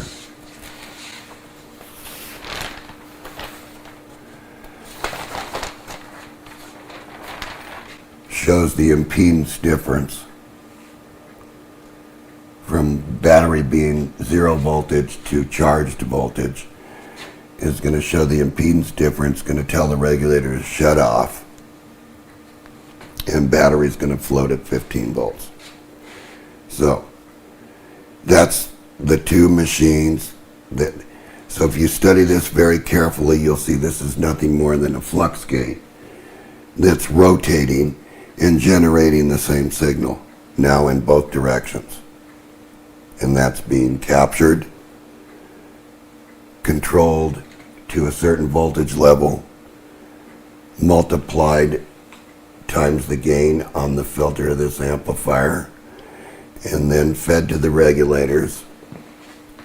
And by the way, you would also have to have a capacitor out here, because once this is filtered, then you would want to take whatever remaining was out, if there was any. And depending on this capacitor right here is how much filtering is going to be there. So if you made this big enough, within, not too big, but big enough, because it's going to multiply quickly. And then that would lead to the linear regulation amplifier, which is working just like an amplifier. It's actually switching up and down. So the regulator is very important on how this regulator works. And I want to point that out to you, that this is not a simple regulator, because it's multiple inside.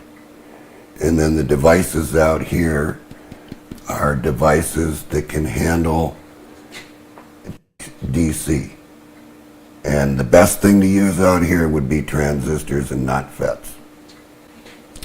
So with that, I think we'll move on to the demonstration of a linear regulator.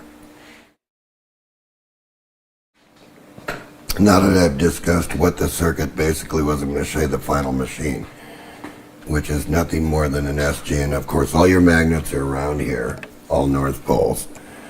Coils wound counterclockwise, you can see that. Twisted pairs for multiple circuits. So basically, this is, if you were going to contain the whole machine, it wouldn't look exactly like this, but it would contain all this circuitry. Now, next portion is the linear regulator amplifier, and as you can see from the drawing, this is the primary filter capacitor and the minus diode, which was on the diagram. And then here you can see that it's Zener controlled on the beta multiplier, which is this portion here. And if you look under here, you can see the TO3 devices, which are the transistors that make up that. And they basically can be any of the transistors from the 2N3055 family. If you come around on this side, this is this portion of the circuit is that's going to monitor the battery and change the impedance to the regulators, which are this pair of regulators and this resistor, which balances the emitter. And this is your amplifying device. And so we're going to hook it up. And of course you're seeing that you have a red light. And that red light indicates that the battery wants to charge. And so now we're hooking up the machine. And that's the primary battery over Yeah, here. this is a primary battery. Right now, once we start the machine, it's going to become this generator, and it's going to filter, and it's going to beta multiply, and it's going to tell the dual regulator what to do in a plus or minus situation. And then the amplifier in here is going to tell the impedance, what the impedance of this battery is. So you can watch here as So it, it jumped up from 83 to 92. Yeah. No time, yeah. yeah, so you can see it's charging right now. And when that battery reaches about 14.85 to 15 volts, this green light's going to come on. So it's going to come on early and then float the battery to 15. So the minute this gets its way to 14 volts, Then the green light will start well, showing the up. green light will start to show up, and you'll be able to see that here. It'll stay red, and green will start to come on and do this balancing situation in the regulator. So you got a ways to go because you're at 30. Yeah, you remember that you only got a short time to Yeah, go. yeah. It'll come on, what, about 14? Well, it's gonna 14 push, something. it's pushing pretty hard right now to bring this battery up to where its flow voltage it wants to be, which is at 15. Because we were drawing the battery down with this LED light, got quite hot. Yeah. Yeah. So we don't got much to go here. I mean, if you can see that. But this is the basic function of the whole circuit that I drew on the board, and this is actually what I've been after my entire life, was to build a self-contained unit that could charge your batteries and then sense the load and put the charge into the battery while the load was running, Nice. which has not been done before Right. with the SG. So, So 1384, 2. yeah, it's climbing. How long have you been experimenting with this aspect of it then? Well, not long with this, but it's been a constant experiment Yeah. since 1980s. And of course, this is all stems from the Towards a New Electromagnetics 4, which was Tom Bearden's Free Energy Motor, which was the first book that I wrote and the first motor that was actually demonstrated in Colorado Springs with Jim Watson. So see, now you're at 7.9. 97, gonna yeah. climb. It's coming into 14. Yep, it's gonna just come at 14. The minute the battery hits 14 volts, Yeah. it's gonna shoot up like quickly. Right. So,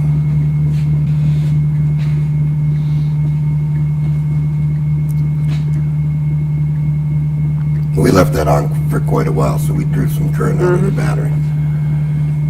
So it's actually doing exactly what it's supposed to do right now. It's just pushing like heck with current to get that battery up there.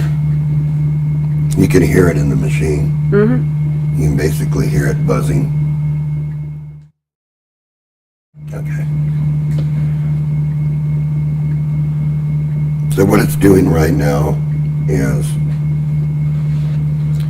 making sure that the amp hours are in the battery. It's going to push this current until it knows that it's going to go up, Okay. because basically the amplifier circuit's looking at the impedance of the battery as it lowers down to supply power, and you'll see that in a second here.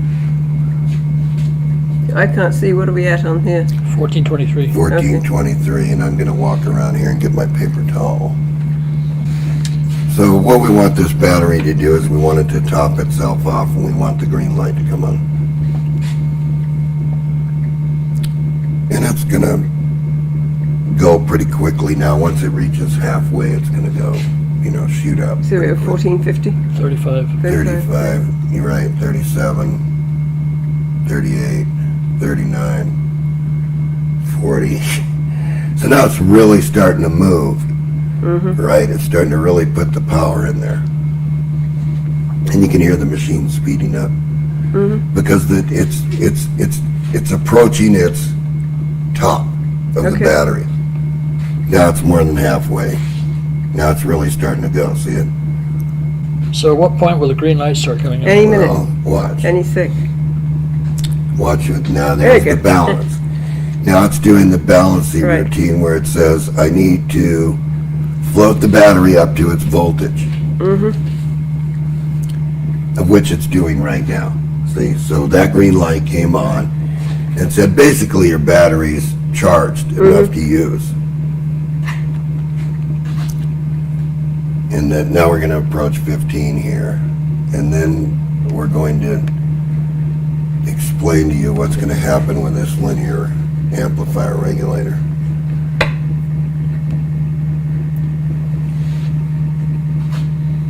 So we're just totally green now. Yeah, the balancing acts over it. Now it's topping the battery off. All right, see, because you're at 14.995. Did you want this? Yeah, in a minute, you'll just... What it's doing right now is just topping the battery. Now we can change the speed of this. We can change the speed, so let me get in here just for a second and I'll change the speed of this.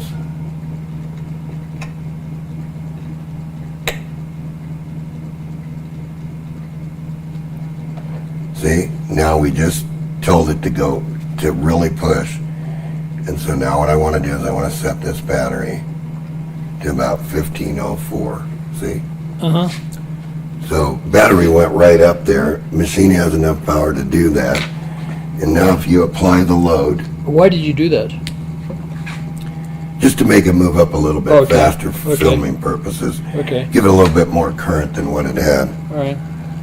And that's probably how I would set it. Okay, so now you can see that this is coming down, right? So you put a load on it. Yeah, we put a load on it, so we need to be able to supply that load while keeping the battery in the green. Right. And actually I'm trying to pull it down. And then I can add power to it if I wanted to, so you could control this device by where you set the device. Right. So we'll now watch the battery when I take the load off.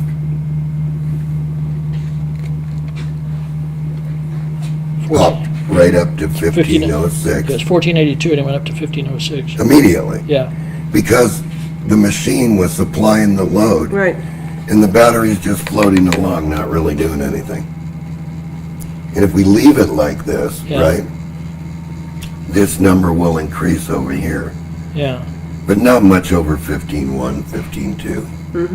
So basically you're just topping the battery. So it's really closed looped, isn't it? Yes, watch. And we're going to close loop it now again, tell it to supply the load. Yeah. And it's going to try now to regulate and hold at 15. Because it knows that's where the battery wants to be. Yeah. So what's running this light is the SG. And it's not touching the battery. Right. Putting nothing out of the So there's a closed loop here Right. Yeah. Yeah. that's actually working the whole thing. Yeah. Take a Bowser. So see, so what you have is a closed loop machine, right? Yeah. Basically, and you can see, okay, so if we turn this off, and you take that shield off there, Pat, you can see that that's, It's really bright. yeah. So in How itself, many watts is that? that's equivalent to a 40-watt light. And look where the battery is, 1502 and climbing. So it knows the load is on it. Right. So now if you take the load off, Pat, which is this red wire right here, watch what the battery does.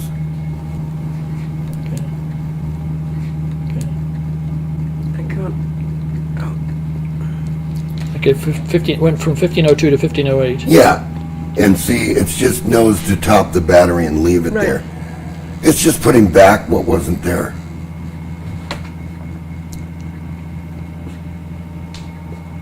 So yes, it's like a closed loop machine. And it's regulated to do it all. So that you must, everybody must understand that what's very important here is the understanding of servo amplifiers and how servos work. Because it looks at the impedance of this battery when you put the light on. And it knows that we changed impedance. And where we set it, we've told it that it has to keep this battery at 15. That way we're not touching the battery. What's actually running the light is the machine Yeah. in generator mode. So it works basically like your car, Tony, going down the road, Yeah. where you turn on your lights at night and the alternator's running your lights and everything that's functioning in the car and it's not touching your battery. Yeah. It's already topped the battery for starting the next time. So that's basically what a linear regulator amplifier can do, is these types of functions. And what it is now is the translation process from the spiked wave to the charging of the capacitor, which would be for capacitor discharging, and then moving from that to a beta multiplier amplifier, which now smooths this even more in the next filtering stage so that none of the radiant spikes can get through to damage any of the linear circuits. The linear circuits do not like any kind of sparks or spikes or anything like that. And what's important is to balance this thing by sensing what this battery's doing right here with the comparators, and then applying the feedback to the amplifier circuit in the dual regulator. Yeah. So I noticed you turned this little screw here. Yeah. You turn a screw somewhere else, is it? Well, this screws in adjustment for the dual regulator, Okay. so that it can, it knows whether to go plus or minus. Okay. Actually, I noticed between they all have ground, little yeah. screws, don't Yeah, well, when you turn this screw over here, you're adjusting the comparator Okay. Okay. for red and green operation, and when you turn the other screw, you're adjusting two regulators at the same time. Actually three, because you got one here and two built in. And you only need one transistor in this situation. You know, you only need one device in this situation to do this with the SG, where in the solar tracker you need two different devices. So that's basically what you have, is and this is the whole concept of the machine that's been brewing since day one. This is exactly what Tom Bearden talked about, the guy driving the motor scooter down the road using the motor, and the Energizer putting the charge back in the battery at the same time you were using it. But I wanted to break it into two things here. Primary battery and a secondary battery, so you could see what it was doing. Right. And it's just humming away, and it's doing work, and it's blowing air with two fans. And it also can sense that Yeah. you're under load. And so it's now the regulator is telling it, keep it up where it was. See? Yeah. Try to keep it up where it was. But it knows to stay at 15. And the engine don't change. No, it does not change. You No, just the hear the note buzzing. changed. Yeah, the Listen. note changed. Right. Yeah. What you're hearing is those spikes filling the capacitor, and then the capacitor filters that out, and then it's pure. Now, if you feel here on the beta multiplier, you can feel it's getting hot. Yeah. That's it. Yeah. That's not quite yet. Yeah. But it knows to stay there, which is kind of nice. Yeah. Not too many circuits can do that with an SG. When you plug that in, the note coming out of that changed a little bit. Yes, because of the spikes. Right. Okay. It has to convert more. Watch. Hear it? Now it's rattling. Yeah. It's Good. going, It seems to be going faster. it's the pitch is going up. Yeah, the pitch is going up and there's more spikes. And what you're doing when you turn this in, see, the battery already is charged, so it's not Right. doing anything. Right. It's not going to let it go any higher. It really hasn't changed speed. It has changed pitch. Yeah. Yeah, it feels as though it's got fast, but it's not. It's just pitch, you're right. Yes. And so this is what the original schoolgirl motor was all about. And I was hoping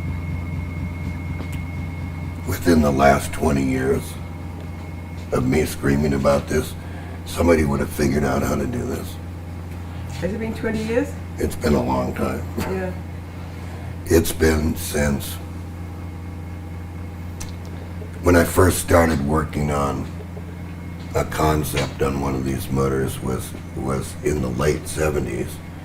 Then, of course, Tom Bearden came along with Towards an Electromagnetics. I think it was in 84, Tony? Thereabouts, yeah, 82, 84. Yeah, something like that. 82, 83. And I bugged the hell out of Tom Bearden. To 30 years. explain the term. Yeah, it's 30 years. So in 30 years, whoever's been out there working on this either hasn't talked or there's never been any progress. Except for when we did it here. Yeah. That's sad. It's time. Yeah. It's time because the future is now. And Yeah. the next thing that's very important here is to replace this guy Yeah. with, and I'll be right back, Okay. Ah. is to replace this guy Yeah. with the new lithium iron phosphate battery. Not Sulfate battery. ION, IRON, right? No, iron. Right, iron. Lithium iron battery, which is packing just as much wallop Is that huge as thing? that huge thing. Yeah. And what do you have to run it? No radiant. It has to be this Okay. type of amplifier circuitry to charge this. And this, by the way, charges very quickly compared to this. So this is what? This is a It's a regular 13 amp hour, 12 amp hour, between 10 and 12 amp hour garden battery. And this is 10 amp hours and as light as a feather and can pop, can wallop, yeah. can run the machine, but you cannot put the original SG output on this type of battery. Oh really? Right. So Because you're it gonna have a requires, battery to charge this. it requires a pure linear charger to charge this. So is that the next one? Is that No, the charger's already done Okay, for the okay. SG. Yeah. So the next thing is, when are we going to get these batteries? Yeah. So you feel that these are the batteries of the future? Those are the batteries of the future, the lithium iron. Are they available? Yes. These are what they call prismatic cells, and I'll show you a different cell here. I'll get some tape together. So anyway, that's a 3 amp hour battery, and with that I think I'm going to end this because I've said what I wanted to say Yeah. about the whole machine. Congratulations, sir. Well Thank done. you. Yeah. End of a long journey.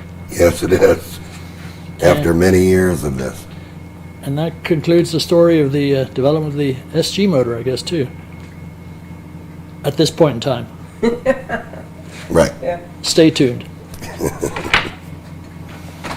No, thank you, John. That's great. Wow, what a difference between that I can lift up with my left hand and that I take two or Well, you can't lift it. Right. We might take a short little break going in. Yeah, and see how it works. Yeah. Okay, both cameras are rolling. Oh, you want the music off? That would be quite helpful. Okay. Like, yes. All right, well, the cameras are rolling. Okay, so you're going to walk on? Whenever you go. Walk on. Start walking on. Are you ready? All right. So I'll just walk in. Tell me when. Go. Okay. Returning to this Oh, no. drawing. You looked like you were being chased by a wild man. Just was. walk in slowly. Don't come sprinting in.